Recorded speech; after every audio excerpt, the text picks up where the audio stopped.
Okay. So when I was 4, I was living in Alabama with my mom.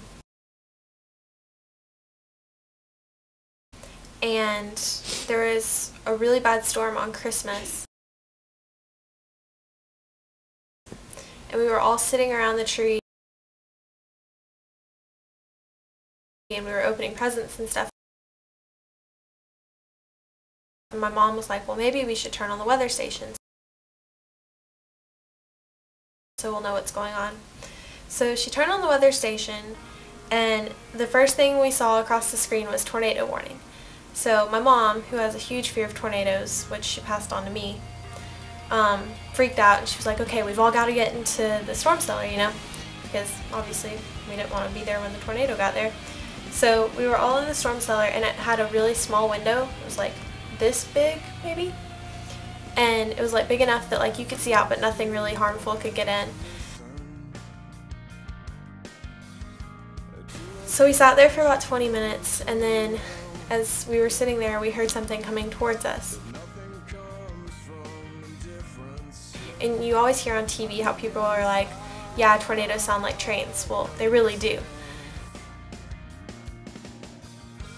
So we were sitting there and we heard it go by, and it got louder and louder, and you could hear things being turned over and stuff. And then it just faded away out of nowhere. So we climbed back out, like went up the stairs.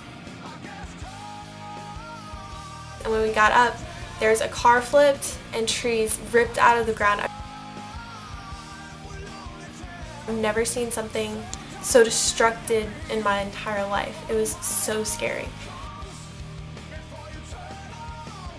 So for years and years after that, I've had nightmares about it, and they didn't really stop until like 2 years ago. So I've been plagued by that since I was 4.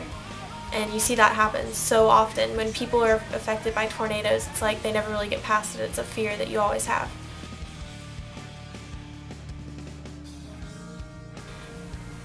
So moving past it has been a big deal for me.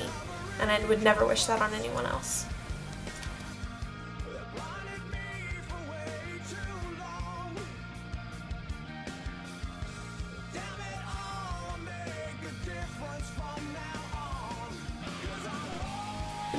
I definitely think this research is worth your attention.